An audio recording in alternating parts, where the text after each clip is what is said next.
সবাইকে good morning. তোমাদের পরীক্ষা আর 2 থেকে 3 দিন পরে তোমাদের জন্য মোস্ট ইম্পর্ট্যান্ট 4টা রিপোর্ট রাইটিংয়ের ক্লাস নিয়ে এসেছি। 4টা ক্লাসে সামাজিক সমস্যা নিয়ে, 4টা ক্লাসে থাকবে সামাজিক সমস্যা নিয়ে।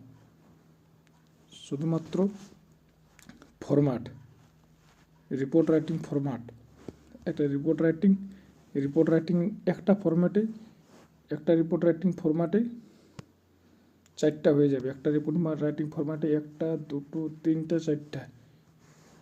ওমেন সেফটি অ্যান্ড এম্পাওয়ারমেন্ট, এটা একটা বর্তমান সমস্যা।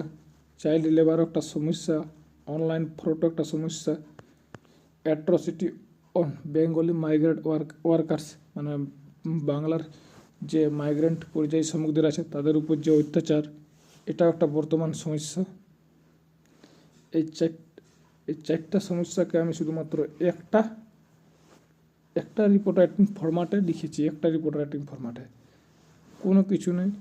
শুধুমাত্র এই ওমেন সেফটি অ্যান্ড এম্পাওয়ারমেন্ট জিনিসটা লিখে দেবে। পুরো রিপোর্টটা এমনভাবে করেছি, একাকার এইটা করতে আমার 3 থেকে 4 ঘন্টা সময় লেগে গেছে।